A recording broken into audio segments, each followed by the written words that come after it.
So very good morning. आज अपन इस lecture में बात करने वाले हैं जो आपका इकोनॉमिक इंपोर्टेंस है, जो आपके एनिमल्स के, उनको अपन क्या करने वाले हैं आज वाले वीडियो में डिस्कस करने वाले हैं।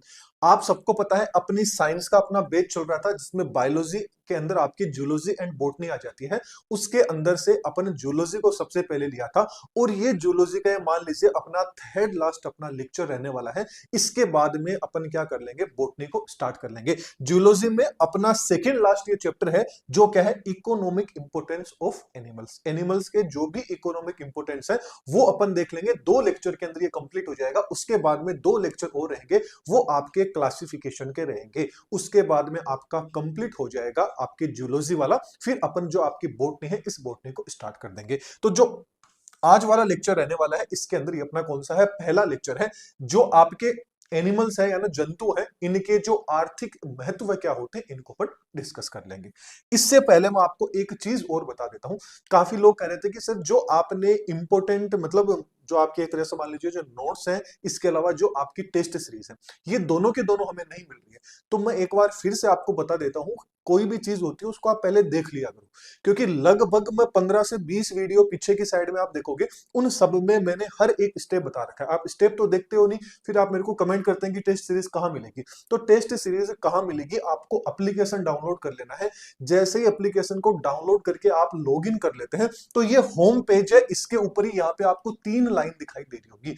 इस पे आप जैसे ही टैप करते हैं तो आपके सामने ये वाला इंटरफेस आ जाता है जहां पर आपको फ्री मटेरियल शो होता है। इस फ्री मटेरियल पे जैसे ही टैप करते हैं तो आपको यहां पे तो क्या मिल जाएंगे, लैब असिस्टेंट के नोट्स मिल जाएंगे। इस पे टैप करते ही फिर ऊपर की साइड में यहां टेस्ट नाम आपको दिखाई दे रहा होगा। इस पे जैसे ही टैप करते हैं तो आपके सामने टेस्ट सीरीज आ जाती है, जहां से आप टेस्ट सीरीज को क्या कर सकते हैं, अटेम्प्ट कर सकते हैं। तो आई थिंक आपको अब ये सारी चीजें समझ में आ गई होगी। इसके अलावा अपन एक नया चैनल बना रखा है, तागीज group of education competitive exam. उसको भी आप सब्सक्राइब है वो कर लीजिएगा। इसकी लिंक भी मैं डिस्क्रिप्शन में दे दूंगा, इसके साथ साथ में एप्लीकेशन की लिंक भी डिस्क्रिप्शन में मिल जाएगी। तो जल्दी से जाइएगा, उस चैनल को भी आप सब्सक्राइब कर लीजिएगा। वहां पर जो आपका लैब असिस्टेंट है, इसकी जो रिवीजन क्लासेस है, वो रिवीजन क्लासेस अपन ने क्या कर रखी है, स्टार्ट कर रखी है। उसके अंदर भी काफी मतलब आप यदि पूरा लेक्चर नहीं देख के उन्हीं को देख लेते हैं तो भी आपके लिए वो ऑलमोस्ट क्या रहता है, सफिशियंट रहता है। तो एक बार उनको भी आप देख लीजिएगा। तो आज वाला जो टॉपिक है इसको चलिए अपन क्या कर लेते हैं, स्टार्ट कर लेते हैं। इसमें सबसे पहले देखें तो आपको क्या पढ़ना है, एपीकल्चर। अब आखिरकार एपीकल्चर क्या होता है, एपीकल्चर किसको बोलते हैं, एग्जाम में पूछ लिया जाए तो बस पहले तो ये पता होना चाहिए कि एपीकल्चर किसको बोला जाता है। मधुमक्खियों का जो पालन होता है, यानी इसका जो व्यवसायिक जो उत्पादन होता है, उसी को क्या बोला जाता है, आपका मधुमक्खी पालन बोले तो आपका एपीकल्चर बोला जाता है। जो एपीकल्चर होता है इसके अंदर क्या होता है कि जो आपकी मोम हो गई एंड जो आपका शहद हो गया, बोले तो वैक्स एंड हनी होता है, इनका क्या किया जाता है, मधुमक्खियों से व्यवसायिक उत्पादन करवाया जाता है और इसी को क्या बोला जाता है, आपका मधुमक्खी पालन बोला जाता है। एंड जो आपका मधुमक्खी का छत्ता होता है वो ऑलमोस्ट कितना बड़ा होता है, तो याद रखना 30 सेंटीमीटर से 50 सेंटीमीटर तक क्या हो सकता है, मधुमक्खी के छत्ते की साइज हो सकती है। और इस एक सिंगल छत्ते के अंदर लगभग 50,000 से 55,000 तक मधुमक्खियों की क्या हो सकती है, संख्या हो सकती है। तो ये संख्या आपको याद रखनी है। इसके अलावा मधुमक्खियों की कुछ प्रजातियां होती हैं, इनके बारे में भी पता होना चाहिए। तो याद रखना सबसे पहले आ जाती है Apis dorsata, sorry Apis dorsata. जो आपका एपिस डोरसेटा है इसको क्या बोला जाता है, रोक मधुमक्खी या सारंग मधुमक्खी। सारंग का मतलब क्या होता है कि जाइंट के जैसी होती है, मतलब विशालकाय होती है, देखने में काफी डरावनी होती है, इसलिए इसको क्या बोला जाता है, सारंग मधुमक्खी के नाम से भी जाना जाता है। बोले तो रोक भी एंड जो आपकी जाइंट हनी भी क्या बोला जाता है, जो एपिस डोरसेटा है इसको आपका बोला जाता है। ये जो एपिस डोरसेटा है, याद रखना ये आकार के अंदर क्या होती है, काफी ज्यादा बड़ी होती है नॉर्मल मधुमक्खियों की कंपैरिजन में। इसके अलावा ये विचित्र प्रकार की होती है, जाइंट होती है और इनकी प्रवृत्ति कैसी होती है, आक्रामक क्या होती है, इनकी प्रवृत्ति होती है। इसलिए क्या किया जाता है, इनको पालना संभव नहीं हो पाता है। तो एग्जाम में पूछ लिया जाए कि मधुमक्खी की कौन सी ऐसी प्रजाति है जिसको पालन नहीं किया जा सकता है, जिसका कल्चर नहीं किया जा सकता है, पाला नहीं जा सकता है, तो वो आपकी कौन सी आ जाती है, एपिस डोरसेटा आपकी आ जाती है, जिसका सामान्य नाम क्या है, रोक बी या जाइंट हनी बी के नाम से भी मधुमक्खी इसको जाना जाता है। ये पहला सवाल हो जाता है। आगे आ जाता है एपिस मेलिफेरा। जो आपकी एपिस मेलिफेरा है ये कैसी है, यूरोप में पाई जाने वाली है। इसके अलावा याद रखना अपन जितने भी एनिमल्स पढ़ेंगे अभी आज वाले लेक्चर में, ये सारे के सारे किस में आ जाते हैं, आपके आर्थ्रोपोड्स के अंदर आ जाते हैं। बस इतना सा आपको पता रखना है। इसके अलावा बात करें जो एपिस मेलिफेरा है, ये कैसी है, आपकी यूरोपियन प्रजाति होती है और ये सबसे अधिक जो शहद होता है वो शहद देने वाली मक्खी होती है। पूछ लिया जाए कि कौन सी प्रजाति है जो सबसे अधिक शहद देती है, तो हनी देती है, तो याद रखना एपिस मेलिफेरा नामक जो प्रजाति है इसके द्वारा सबसे ज्यादा शहद दिया जाता है। अब सीधी सी बात है कि सबसे ज्यादा शहद ये दे रही है, तो सीधी सी बात है कि व्यापारिक दृष्टि से भी सबसे महत्वपूर्ण मक्खी कौन सी होती है, मधुमक्खी, तो वो आपकी एपिस मेलिफेरा हो सकती है। ये आज के इस स्लाइड के अंदर ये 4 से 5 क्वेश्चंस आपके एग्जाम में बन सकते हैं। ठीक ऐसे ही आगे प्रजाति बात करें तो आ जाता है एपिस इंडिका। जो एपिस इंडिका होता है इसको भारतीय मधुमक्खी के नाम से बोले तो इंडियन मोना मक्खी के नाम से भी इसको जाना जाता है। तो ये आपको पता होना चाहिए कि इंडियन मधुमक्खी किसको बोलेंगे, तो नाम में लग रहा है इंडिका, तो एपिस इंडिका को क्या बोला जाता है कि आपकी जो भारतीय मोना मधुमक्खी के नाम से इसको जाना जाता है। ये कहां पाई जाती है, अत्र तत्र सर्वत्र देखने को मिलती है। इंडिया में जो नॉर्मल भी आप मधुमक्खी देख लेते हैं वो आपकी एपिस इंडिका मधुमक्खी होती है, जो आप यहां डायग्राम के अंदर भी देख पा रहे होंगे। इसके अलावा ये एक छत्ता बनाती है और एक छत्ते के अंदर लगभग एक सिंगल छत्ते से 3 से 4 किलो तक शहद है वो इससे प्राप्त हो सकता है। इसके अलावा इन्हीं को भी पाला जाता है। आगे आ जाती है एपिस फ्लोरा। जो आपका एपिस फ्लोरा है ये भी कैसी है, यूरोपियन मधुमक्खी होती है, यूरोप में पाई जाती है और इसकी क्षमता कितनी होती है, लगभग 250 ग्राम ही क्या करती है, शहद का उत्पादन करती है एक सिंगल छत्ते से। अब एक सिंगल छत्ते से केवल 250 ग्राम शहद ही बनाती है, इसलिए व्यवसायिक दृष्टि से क्या होती है, यह आपकी अनुपयोगी होती है, इसका पालन वगैरह नहीं किया जाता है। लेकिन स्वभाव में कैसी होती है, ये एकदम शांत होती है उसके स्वभाव के अंदर। ये अपन ने बात कर ली मधुमक्खियों की कुछ महत्वपूर्ण प्रजातियां जो आपके एग्जाम में इनमें से ज्यादा क्वेश्चंस होते हैं वो आते हैं और यहीं से क्वेश्चंस रिपीट होते हैं। चलिए अब आगे पढ़ लेते हैं मधुमक्खियों का जो सामाजिक संगठन होता है, कि मधुमक्खी का जो एक छत्ता होता है उसके अंदर कौन कौन पाया जाता है और उन सब का काम क्या होता है। तो एक जो मधुमक्खी का छत्ता होता है उनके अंदर 3 लोग आपको देखने को मिलेंगे। 3 तरह के लोग देखने को मिलेंगे। एक तो क्या आ जाती है, रानी मधुमक्खी आ जाती है जिसको क्वीन बोला जाता है, हनी भी बोला जाता है। एक आ जाते हैं आपके श्रमिक मधुमक्खी जिनको वर्कर्स हनी भी बोला जाता है। एक आ जाती है नर मधुमक्खी जिसको क्या बोला जाता है, ड्रोन हनी भी बोला जाता है। इन तीनों के नाम में ही क्या है, इनका आंसर है। तो ये तो सीधी सी बात है कि क्या हो जाते हैं, श्रमिक हो जाते हैं, वर्कर हो जाते हैं। मतलब मधुमक्खी के छत्ते में जितने भी काम होते हैं वो सारे के सारे काम किनके रहते हैं, श्रमिकों के रहते हैं। ये रानी की तरह रहते हैं, ये आपके राजा की तरह रहते हैं। इनकी साइज हमेशा याद रखना, रानी मधुमक्खी सबसे बड़ी होती है, उसके बाद में ड्रोन सबसे बड़ा होता है और सबसे छोटा कौन होता है, आपका वर्कर होता है। तीनों में से पूछ लिया जाए बड़ा कौन सा है, उसके बाद कौन सा है, उसके बाद कौन सा है, तो तीनों की सीक्वेंस आपको पता होने चाहिए। इसके अलावा जो मधुमक्खियां होती है ये 2 तरह के अंडे देती हैं, कि भाई इन तीनों का ओरिजिन कैसे हुआ है। तो एक मधुमक्खी 2 तरह के अंडे देगी। उन 2 तरह के अंडों में एक अंडा तो क्या रहेगा, आपका फर्टिलाइज एक रहेगा, बोले तो निषेचित अंडा रहेगा। एक क्या रहेगा, अनिषेचित अंडा रहेगा, बोले तो अनफर्टिलाइज्ड आपका एग रहेगा। अब जो आपका फर्टिलाइज्ड एग होता है, निषेचित अंडा होता है, उससे रानी यानी क्वीन एंड जो आपके वर्कर्स होते हैं उनका क्या होता है, डेवलपमेंट होता है, निर्माण होता है, ओरिजिन होता है। जबकि जो अनफर्टिलाइज्ड एग होता है उससे ओनली फॉर किसका होता है, जो ड्रोन होते हैं वो ड्रोन ही बनते हैं। तो याद रखना, पूछ लिया जाए कि जो आपकी हनी भी होती है उसके अंदर अनफर्टिलाइज्ड एग से किनका निर्माण होता है, तो वो आपके जो ड्रोन होते हैं ओनली फॉर ड्रोन बनते हैं। जबकि जो आपका फर्टिलाइज्ड एग होता है, निषेचित अंडा होता है, उनसे रानी एंड जो आपके श्रमिक होते हैं, वर्कर होते हैं, इनका क्या होता है, निर्माण होता है। चलिए अब इन तीनों को अपन डिटेल के अंदर देखने की कोशिश करते हैं। सबसे पहला आ जाता है queen honey bee. Queen bee की बात करें तो इनमें गुणसूत्रों की संख्या कितनी होती है? 32 होती है, बोले तो 32 क्या होती है इनमें गुणसूत्रों की संख्या होती है। इनके अलावा ये आकार के अंदर क्या होती है? सबसे बड़ी होती है, और ऑलमोस्ट जो श्रमिक होते हैं, जो वर्कर होते हैं, उनसे तो कितनी होती है? 3 गुना बड़ी होती है आपकी जो रानी है ना, जो आपकी क्वीन मधुमक्खी होती है। इसके अलावा इनकी छत्तों के अंदर संख्या एक ही होती है, मतलब जो हजारों लाखों के अंदर हजारों में जो मधुमक्खियां रहती है एक छत्ते में उनके अंदर उस एक सिंगल छत्ते के अंदर एक ही रानी क्या रहती है? मधुमक्खी रहती है। इसके अलावा इनका जो जीवन काल होता है वो कितना होता है? आपका 5 वर्ष क्या होता है? इनका जीवन काल होता है। इनके काम की बात करें तो जो आपकी रानी मधुमक्खी होती है इसका एक ही काम होता है कि ये एक दिन के अंदर क्या देती है? 2000 अंडे देने का इसका क्या रहता है? काम रहता है, कि कोपुलेशन का काम रहता है, मीटिंग का काम रहता है, उसके द्वारा क्या दिए जाते हैं? इसके द्वारा 2000 जो अंडे हैं वो प्रतिदिन दिए जाते हैं जो आपकी रानी मधुमक्खी होता है। तो इसका सिर्फ एक ही काम होता है, अंडे देने का। इसके अलावा रानी मधुमक्खी भी क्या होती है? जो आपके निषेचित अंडे थे, बोले तो जो आपके फर्टिलाइज्ड अंडे थे, उन्हीं फर्टिलाइज्ड अंडों से आपकी रानी बनती है। बस फर्क इतना आ जाता है कि जो रानी मधुमक्खी मिलेगी वो क्या होती है? रॉयल जेली खाकर क्या बनती है? रानी बनती है। तो ये नाम आपको याद रखना है कि रानी मधुमक्खी का निर्माण किससे हुआ है? ये रॉयल जेली खाती है, जिसके द्वारा ही क्या होती है? ये रानी में बन पाती है। जो रॉयल जेली नहीं खाएगा वो सारे के सारे किस में हो जाते हैं? वर्कर के अंदर आपके कन्वर्ट हो जाते हैं। तो अगला वही आ जाता है आपका वर्कर मधुमक्खी।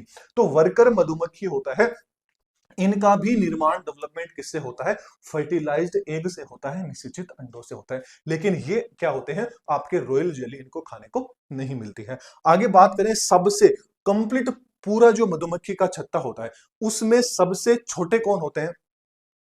तो याद रखना जो आपके वर्कर होते हैं, जो आपके श्रमिक होते हैं, ये क्या होते हैं? पूरे छत्ते में सबसे ज्यादा छोटे होते हैं। इसके अलावा इनकी संख्या पूछ ली जाए तो इनकी संख्या एक छत्ते में लगभग 50,000 से लेके 1 लाख तक क्या होती है? इनकी संख्या होती है, वर्कर्स की संख्या। और इनका काम क्या रहता है? इनका काम सीधा सा रहता है कि ये उड़ते हैं, फूलों के पास में जाते हैं, उनसे मरकंद चूसते हैं, और मरकंद चूस के वापस क्या आ जाते हैं? छत्ते के अंदर आ जाते हैं। वहां हनी का क्या करते हैं? फॉर्मेशन करते हैं, प्रोडक्शन करते हैं। इसके अलावा छत्ते की साफ सफाई हो गया, रानी का ध्यान रखना हो गया, जो भी मतलब जो भी अब नए अंडे आए हैं उनसे जो भी नए श्रमिक बने हैं उनको काम सिखाना वगैरह, ये सारा काम किनका रहता है? जो आपके वर्कर भी रहता है, इनका ये काम रहता है। इनके अलावा अगला आ जाता है आपका ड्रोन भी। नर मधुमक्खी की बात करें तो इनका डेवलपमेंट किससे होता है? अनफर्टिलाइज्ड एग होते हैं, अनिषेचित अंडे होते हैं, उनसे इनका निर्माण होता है। इनमें क्रोमोसोम्स की संख्या पूछ ली जाए तो इनमें क्रोमोसोम्स की संख्या कितनी होती है? 16 होती है। इसके अलावा जो आपके ड्रोन भी होता है, इनका काम सिर्फ एक ही होता है, कोपुलेशन करना, मेट करने का काम होता है क्वीन के साथ में। इसके अलावा ये क्या करते हैं कि जिस टाइम पे क्वीन के साथ में मीटिंग हो जाती है उनकी, उसके बाद में क्या हो जाती है? इनकी डेथ हो जाती है। जो आपके ड्रोन होते हैं, ये चीज आपको याद रखनी है। चलिए, ये तो अपन ने बात कर ली तीनों की तीनों जो आपके मधुमक्खियां हैं, इनका क्या क्या रोल रहता है। अब बात करते हैं इनके द्वारा जो शहद बनता है, उस शहद में क्या चीज होती है, या जो इनके द्वारा जो वैक्स बनता है वो क्या होता है। तो सबसे पहले अपन शहद की बात करें तो इनका शहद सीधी सी बात है कैसा होता है? मीठा तो होता है। अब इनके शहद में क्या होता है? तो शहद में बात करें तो लगभग 17 से 20% तक तो क्या होता है? शहद के अंदर पानी होता है।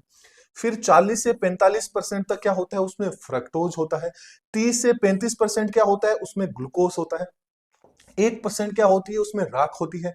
इसके अलावा उसमें कुछ विटामिन भी होते हैं। कौन से? विटामिन B1, B6 एंड जो आपका विटामिन डी होता है, ये मधुमक्खी के शहद के अंदर होता है। जबकि जो मोम इनके द्वारा बनती है, तो इनके द्वारा मोम कैसे बनती है? तो इनका जो उदर गुहा होता है, उस उदर गुहा से क्या होती है? मोम का क्या किया जाता है? सिक्रेशन किया जाता है। मतलब उनका जो एब्डोमेन वाला पार्ट होता है, ये मोम का क्या करता है? सिक्रेशन करता है। मधुमक्खी का छत्ता आपने देखा होगा कि वो जो छत्ता बनता है वो किसका बना होता है? होता है, मोम का बना होता है। तो ये जो मोम बनती है कौन करती है, आपके वर्कर्स के द्वारा इसका निर्माण किया जाता है। उनकी जो एब्डोमेन जो होती है, एब्डोमेन कैविटी होती है, उदर गुहा होती है, वहां से ये बनते हैं। और उसको क्या बोला जाता है, प्रोपेलिस बोला जाता है। तो याद रखना, मधुमक्खियों की जो उदर गुहा होती है उसको क्या बोला जाता है, प्रोपेलिस। और प्रोपेलिस से ही किसका निर्माण होता है, आपके मोम का निर्माण होता है। अब जो मोम है, इस मोम से क्या बनता है, आपकी जेली बनती है, आपकी मोमबत्तियां बनती है, कैंडल्स, ये सारी चीजें क्या बन जाती है, मोम से बन जाती है। जबकि जो शहद होता है, इस शहद की एक प्रॉपर्टी होती है जो मधुमक्खी से मिलता है, ये आपका एंटीसेप्टिक होता है और कैसा होता है, निंद्राकारी होता है। इसके अलावा जो अपना हीमोग्लोबिन होता है ब्लड के अंदर, इस हीमोग्लोबिन की मात्रा को बढ़ाने के लिए भी शहद का उपयोग किया जाता है। शहद का रोल काफी ज्यादा इंपॉर्टेंट रहता है। ये अपन ने किसकी बात कर ली, शहद की बात कर ली। अब अपन बात कर लेते हैं कि जो मधुमक्खियां होती है, ये आपस में कम्युनिकेशन किस तरह से करती है, संचार कैसे करती है। और जब ये कम्युनिकेशन करती है तो ये एक विशेष तरह का डांस करती है, नृत्य करती है। वो ये किस तरह से करती है, इसको समझने की कोशिश करते हैं। तो सबसे पहले बात करें तो जो आपका पूरा का पूरा जो कम्युनिकेशन की जो प्रोसेस है, इसको एक वैज्ञानिक ने खोजा था। इसका नाम है कॉल वॉन फिश नामक वैज्ञानिक है।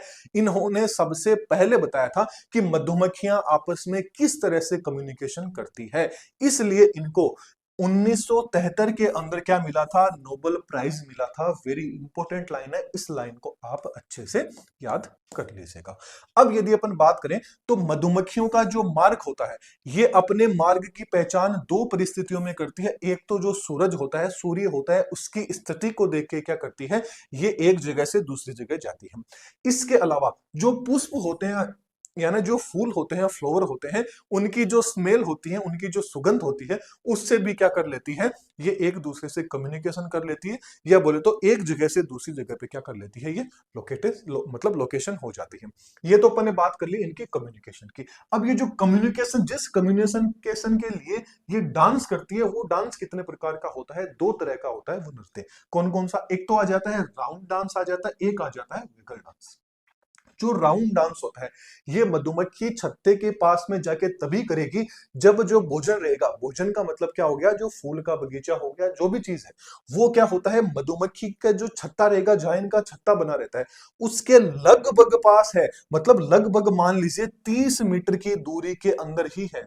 कितनी, 30 मीटर की दूरी के अंदर ही है लगभग। तब तो क्या करती है, उसके द्वारा राउंड डांस किया जाता है। मतलब गोल गोल कुछ इस तरीके से मधुमक्खी होती है, इस तरीके से गोल गोल क्या करती है, घूमती है। जब भोजन की दूरी क्या होती है, छत्ते से नजदीक होती है। लेकिन वही मान लीजिए कि भोजन की दूरी है वो छत्ते से काफी दूर है और उसको लोकेशन भी बतानी है, उसके लिए क्या करती है, वेगल डांस करती है। कुछ इस तरह का डांस है, ये इसके द्वारा किया जाता है। तो ये क्या करती है, वेगल डांस कब किया जाता है, जब भोजन क्या होता है, स्रोत से क्या होता है, काफी दूर होता है, छत्ते से क्या होता है, काफी दूर होता है। लगभग कितना, 36 मीटर से अधिक दूरी के ऊपर होता है।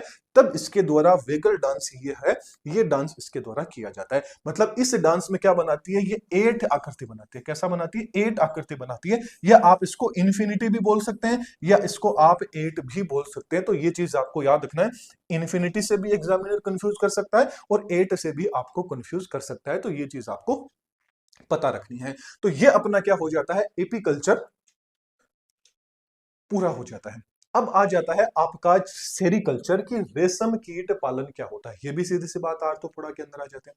तो रेशम कीट पालन की बात करें तो सीधी सी बात है कि रेशम के कीट का व्यवसायिक पालन करना ही क्या कहलाता है, सेरीकल्चर कहलाता है। तो पूछ लिया जाए कि सेरीकल्चर क्या होता है, तो सेरीकल्चर क्या होता है, रेशम की कीट का पालन करना, व्यवसायिक पालन करना क्या कहलाता है, आपका सेरीकल्चर कहलाता है। अब एक चीज आपको याद रखना है कि जो आपकी रेशम की कीट है, इस रेशम की कीट को चीन के एक वैज्ञानिक थे जिसको लोटजू नामक वैज्ञानिक बोलते हैं। और इन लोटजू नामक वैज्ञानिक ने ही सेरीकल्चर है, इस सेरीकल्चर के बारे में बताया था। तो ये चीज वेरी इंपॉर्टेंट है कि रेशम कीट है, इस रेशम कीट की खोज किसने की थी, तो याद रखना लोटजू नामक वैज्ञानिक है, इनके द्वारा की गई है। अब जो आपका रेशम का कीट होता है, इसका वैज्ञानिक नाम क्या होता है, जूलॉजिकल नेम क्या होता है, तो याद रखना इसको बोम्बिक्स मुराई के नाम से भी जाना जाता है। ये थोड़ा सा इंपॉर्टेंट है, इसको अच्छे से देख लीजिएगा। इसके अलावा जो रेशम का कीट होता है, इसका जो मेन फूड होता है, जो मेन भोजन होता है, वो क्या होता है, शहतूत इसका मेन भोजन होता है। इसके अलावा बात करें तो रेशम कीट पालन बोले तो पूछ लिया जाए कि सेरीकल्चर के अंदर जो इंडिया है, ये विश्व के अंदर कौन से स्थान पे आता है, तो याद रखना तीसरे स्थान के ऊपर आता है। जबकि पूछ लिया जाए कि जो आपका भारत है, इंडिया है, इसके अंदर पहले नंबर के ऊपर सेरीकल्चर में कौन आता है, तो याद रखना आपका मैसूर आता है। और ये मैसूर कहां पर है, आपका जो कर्नाटका है, उस कर्नाटका के अंदर आपको देखने को मिलता है। यदि पूछ लिया जाए कि भारत के अंदर प्रमुख कौन सा है, तो प्रमुख यदि कर्नाटक आ जाए या मैसूर आ जाए, तो आपको ये चीज याद रखना है, या तो कर्नाटक आएगा या मैसूर आएगा, दोनों साथ में बिल्कुल भी नहीं आएंगे। ये अपन ने बात कर लिया कुछ इंपॉर्टेंट पॉइंट सेरीकल्चर के। अब आगे बात करें कि जो आपका सेरीकल्चर है, इस सेरीकल्चर से जो रेशम प्राप्त होते हैं, जो अपन को रेशम मिलेगा, जो सिल्क मिलेगा, वो आखिरकार कितने प्रकार का हो सकता है, तो उसमें से सबसे पहला आ जाता है मलबेरी सिल्क या व्हाइट सिल्क, या इसको चाइनीज सिल्क के नाम से भी जाना जाता है। ये जो आपका मलबेरी सिल्क है, या जिसको व्हाइट सिल्क या चाइनीज सिल्क बोलते हैं, ये सबसे बढ़िया क्वालिटी का क्या होता है, आपका सिल्क होता है। ये जो सिल्क होता है, ये कहां से मिलता है, कैसे प्राप्त होता है, ये क्या होता है, जब आपका जो रेशम का कीट है, रेशम के कीट का मतलब यहां पे किससे हो गया है, बोम्बिक्स मोराई से हो गया है। ये चीज आपको याद रखनी है। जब भी रेशम का कीट होता है, ये किसकी पत्तियां, शहतूत की, ओनली फॉर शहतूत की पत्तियां खाता है, तो उससे जो भी आपका सिल्क प्राप्त होता है, वो सिल्क कौन सा होता है, व्हाइट सिल्क, या जिसको अपन मलबेरी सिल्क बोलते हैं। ये चीज आपको याद रखना है, ये आपके डायग्राम आपके सामने है। इसके अलावा अगला आ जाता है टसर सिल्क। जो आपका टसल सिल्क होता है, ये कब प्राप्त होगा, जब रेशम का जो कीट होता है, ये क्या करेगा, आम हो गया एंड जो बेर के पत्ते होते हैं, इनको यदि वो खाएगा, तब जिससे प्राप्त जो सिल्क होगा, वो सिल्क कौन सा होगा, टसर आपका सिल्क होगा, जैसा कि आप यहां पर डायग्राम में भी देख पा रहे होंगे।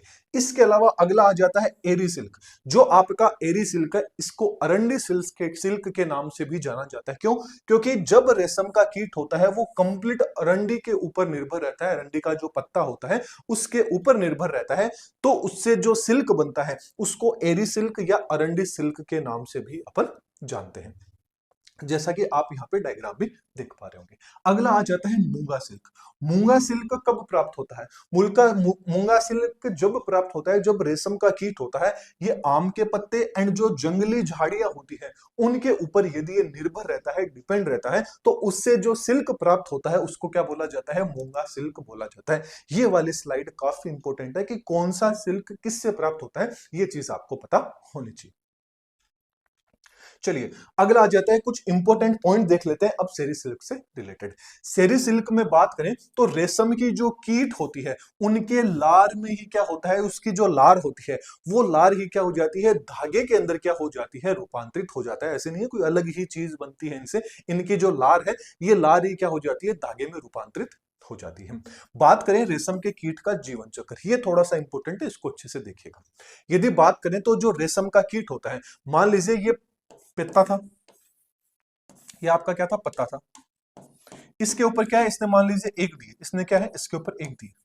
ये जो आपके एग रहेंगे, ये एग क्या हो जाते हैं, किसमें कन्वर्ट हो जाते हैं, आपके इनसे क्या बन जाता है, लार्वा। इनका जो लार्वा होगा, पूछ लिया जाता है कि रेशम का जो कीट होता है, इसका जो लार्वा है, उसको क्या बोला जाता है, कैटरपिलर लार्वा के नाम से जाना जाता है। ये कैटरपिलर लार्वा रहता है, ये आगे जाके किसमें कन्वर्ट हो जाता है, स्टेज में, प्यूपा वाले स्टेज, और प्यूपा से क्या बनता है, कोकून बन जाता है, और कोकून क्या हो जाता है, आगे जाके अडल्ट के अंदर बोले तो वयस्क में कन्वर्ट हो जाता है। ये वेरी वेरी इंपॉर्टेंट पॉइंट है। आप इस डायग्राम में भी देख पा रहे होंगे, ये एग है, एग से लार्वा बनेगा, और फिर लार्वा क्या होता है, धीरे धीरे हैचिंग होते होते क्या हो जाता है, प्यूपा स्टेज आ जाती है, और प्यूपा से क्या बन जाता है, कोकून आपका बन जाता है। ये चीज आपको याद रखनी है। और कोकून से आपका क्या बन जाता है, आगे जाके जो वैक्स का, इस वैक्स का निर्माण हो जाता है। ये चीज तो अपन ने देख ली। बस इसमें एक ही चीज याद रखनी है कि जो कैटरपिलर लार्वा होता है, ये किसका लार्वा होता है? रेशम के कीट के लार्वा को बोला जाता है। अब जो आपका रेशम का कीट होता है, इस कीट से किस तरह से रेशम प्राप्त होता है? तो इसके लिए क्या किया जाता है कि जो रेशम प्राप्त करने के लिए क्या किया जाता है, जो ये कोकून युक्त जो आपका प्यूपा होगा, मतलब ये प्यूपा क्या होता है, प्यूपा स्टेज के बाद में जो आपका कोकून बनेगा, ये कोकून क्या होता है कि जिस टाइम पे देखिए, अभी मैंने क्या बताया कि जो आपका रेशम होता है, ये रेशम किससे बनता है कि जो इनकी लार होती है रेशम के कीट के, तो ये रेशम की कीट का लार बनते बनते क्या हो जाता है, जो प्यूपा स्टेज होती है, इसमें क्या हो जाती है, एक चारों ओर से मान लीजिए एक कवरिंग कर लेता है ये खुद को लार से, मतलब एक धागे नुमा स्ट्रक्चर बंडल ये बना लेता है, जिसको क्या बोला जाता है, कोकून। अब मतलब ये जो प्यूपा है यही क्या है, आपका कोकून है। तो इसको क्या किया जाता है, गरम गरम जो पानी होता है उसके अंदर इस जीव को डाल दिया जाता है, और इसको जब गर्म पानी में डालेंगे तो ये जीव तो मर जाता है, उससे जो धागा है वो धागा अपन को क्या है, मिल जाता है। इस तरह से क्या होता है, सिल्क का फॉर्मेशन होता है। मतलब किसी न किसी जीव की बलि दी जाती है, तभी आप है वो सिल्क है, वो सिल्क के कपड़े हो गए, सिल्क की साड़ियां हो गई, ये चीज आप पहन पाते हैं। तो ये जो पूरी की पूरी जो प्रोसेस थी कि रेशम प्राप्त करने के लिए कोकून युक्त प्यूपा को लेकर जब पानी, गर्म पानी में डालते हैं, इस प्रोसेस को क्या बोलते हैं, स्टिफलिंग बोला जाता है। तो पूछ लिया जाए कि स्टिफलिंग क्या होता है, तो स्टिफलिंग क्या होता है कि कोकून युक्त प्यूपा को गर्म पानी में डालते हैं, ये प्रोसेस क्या कहलाती है, स्टिफलिंग कहला जाती है। अब क्या होता है, जो मृत कोकून हो जाता है, कोकून मर गया है, उससे जो धागा अलग करेंगे, इस धागे को अलग करेंगे, इस प्रोसेस को क्या बोला जाता है, रीलिंग प्रोसेस बोला जाता है। क्या बोला जाता है, रीलिंग प्रोसेस बोला जाता है। अब कोकून से रेशम को अलग करने के बाद में जो उसके रेशे बच जाते हैं, जो धागे बच जाते हैं, उन धागों को अब क्या बोला जाता है, स्पन सिल्क के नाम से जाना जाता है। तो ये तीनों की तीनों लाइनें क्या है, काफी ज्यादा इंपॉर्टेंट है। अब जो आपका वास्तविक के अंदर अब जो आपको सिल्क प्राप्त हुआ है, जो रेशम प्राप्त हुआ है, वो रेशम एक तरह का क्या होता है, फाइब्रिन प्रोटीन का बना होता है। मतलब ये जो वास्तविक जो रेशा आपको प्राप्त हुआ है, रेशम प्राप्त हुआ है, ये अब आपका क्या होता है, फाइब्रिन प्रोटीन युक्त होता है। अब ये जो आपको तंतु मिला है रेशम का, ये जो पूरा का पूरा फिलामेंट है, इसका डायामीटर कितना होता है पूछ लिया जाए, तो याद रखना 0.0045 सेंटीमीटर से लेके 0.0082 सेंटीमीटर तक क्या होता है, इसका डायामीटर होता है। मतलब काफी ज्यादा व्यास क्या होता है, इसका कम होता है। इसके अलावा इसकी इलास्टिसिटी क्या होती है, कितने परसेंट होती है पूछ लिया जाए, तो 20% क्या होती है, इसकी इलास्टिसिटी होती है। बस इतना सा ही आपको याद रखना है, किसमें, सेरीकल्चर के अंदर। अब अगला अगला आ जाता है आपका लेक कल्चर। बोले तो लाख कीट पालन क्या आता है या संवर्धन क्या होता है। लाख कीट, सीधी सी बात है कि यदि लाख का जो कीट है, इसका यदि व्यवसायिक स्तर के ऊपर यदि अपन पालन करेंगे तो उसको क्या बोला जाता है, लेक कल्चर बोला जाता है। अब लेक कल्चर है, इस कीट का यदि वैज्ञानिक नाम पूछ लिया जाए, साइंटिफिक नेम पूछ लिया जाए, तो लूसीफर लक्का या लूसीफर लेका क्या होता है, आपका इसका साइंटिफिक नाम होता है। अब ये पूछ लिया जाए कि भारत के अंदर सब सॉरी, कि भारत के अंदर सबसे ज्यादा जो लेक कल्चर है वो कहां पर किया जाता है, तो याद रखना जो आपका बिहार है, इस बिहार के अंदर किया जाता है। लेक कल्चर होता है, ये कंप्लीट रूप से प्लांट के ऊपर डिपेंड करता है। मतलब जो आपका प्लांट है, वो प्लांट जितना ज्यादा गुणवत्ता वाला होगा, जो आपको उस प्लांट यानी उस कीट से जो लाख मिलेगा, जो लेक मिलेगा, वो लेक भी क्या होता है, उतना ही ज्यादा क्या होता है, आपका प्योर होता है, उतना ही ज्यादा क्या होता है, अच्छा होता है। अब बात करें, यदि जो आपका पोषी पादप है, उससे यदि अपन लाख को अलग करेंगे, लेक को अलग करेंगे यदि होस्ट प्लांट से, तो इस प्रोसेस को क्या बोला जाता है, हार्वेस्टिंग बोला जाता है। मतलब ये जो आपका प्लांट था, इस प्लांट के ऊपर देख रहे हैं आप, ये जो लेक पड़ा हुआ है, जो लाख पड़ा हुआ है, इसको इससे जब अपन अलग करेंगे तो इस प्रोसेस को क्या बोला जाता है, हार्वेस्टिंग बोला जाता है। बोले तो एक तरह से कटाई इसको बोली जाती है।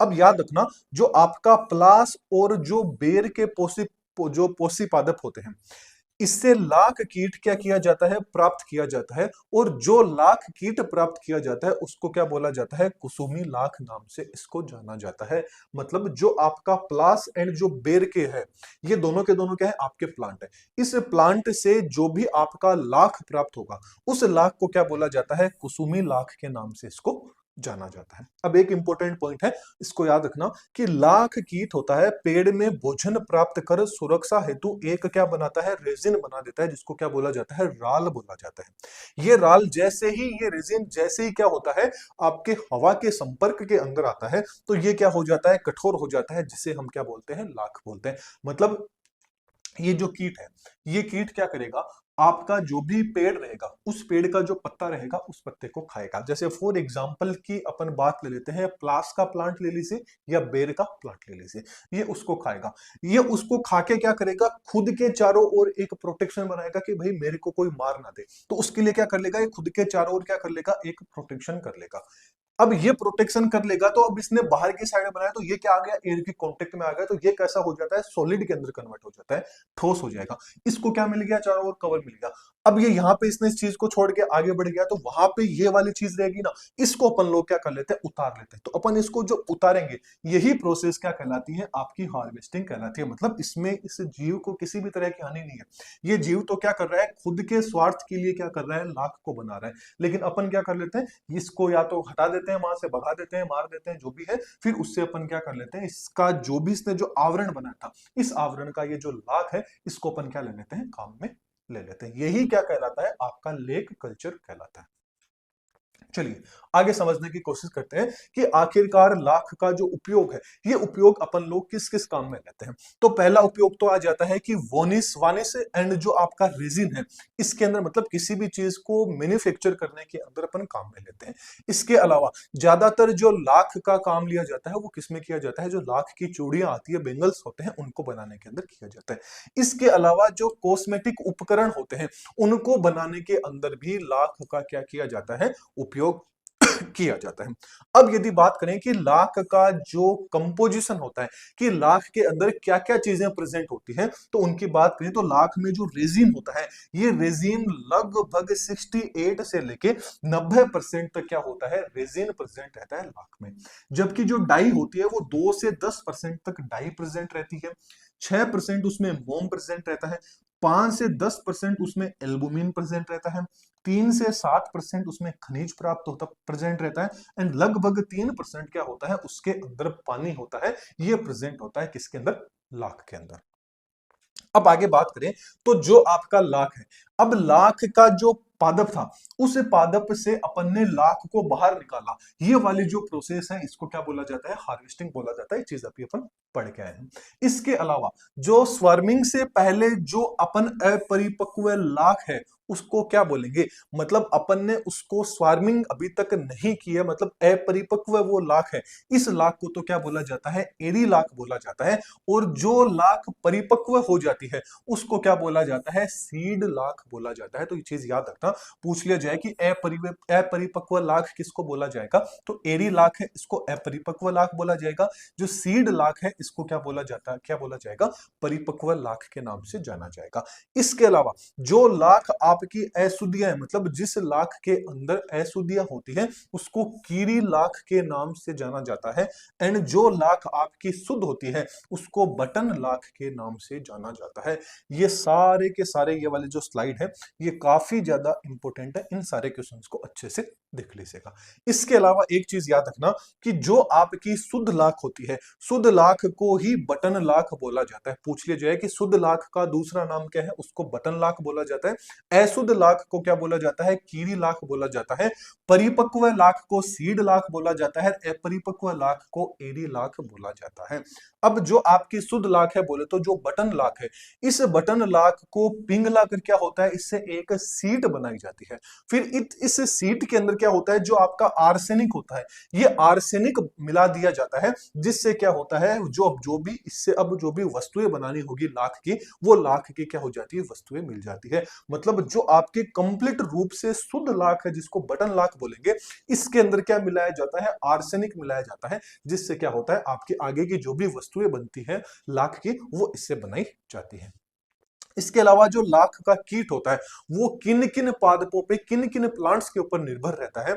तो याद रखना, जो बेर हो गया, आम हो गया, प्लास हो गया, अंजीर हो गया, इन प्लांट्स के ऊपर क्या किया जाता है, सबसे ज्यादा प्लांट होता है। एक तरह से बोले तो जो आपका होस्ट होता है, वो यहाँ पे कौन होता है, ये वाले आपके प्लांट रहने वाले हैं, होस्ट पोसे आपके ये हो जाते हैं। ये आपका हो जाता है लेक कल्चर कंप्लीट। मतलब आज अपन ने क्या कर लिए, 3 आपके कंप्लीट कर लिए। अब जो अपना अगला लेक्चर आएगा उसमें जो बाकी के आपके इकोनॉमिक इंपोर्टेंस है वो सारे के सारे अपन क्या कर लेंगे, कवर कर लेंगे। तो ये अपना कंप्लीट हो जाता है। इसके अलावा प्ले स्टोर पे जाइएगा, एप्लीकेशन को डाउनलोड है वो कर लीजिएगा। यहाँ पर आपको नोट्स भी मिल जाएंगे, इसके अलावा टेस्ट सीरीज भी मिल जाएगी, और ये अपने अदर सोशल मीडिया से इनको भी एक बार आप विजिट है वो जरूर कीजिएगा। इसके अलावा कोई भी डाउट रहता है तो कमेंट सेक्शन में पूछ सकते हैं। एक बार जो नया चैनल है उसको भी विजिट जरूर कीजिएगा, वहां पर भी लैब असिस्टेंट की तैयारी अपन कंप्लीट अच्छे तरीके से कर रहे हैं। इसके अलावा और भी आगे आने वाले टाइम में जो भी अपन कॉम्पिटेटिव एग्जाम रहेंगे उनकी तैयारियों के लिए भी कंटेंट है वो आपको चैनल पर देखने को मिलता रहेगा। वीडियो पसंद आए तो वीडियो को लाइक कीजिएगा, चैनल पे नए हैं तो चैनल को सब्सक्राइब कीजिएगा। इसके अलावा कोई भी डाउट रहता है तो आप कमेंट सेक्शन में पूछ सकते हैं और ज्यादा से ज्यादा लोगों को शेयर कीजिएगा। तो चलिए फिर अगले लेक्चर में फिर मिलते हैं। Thank you.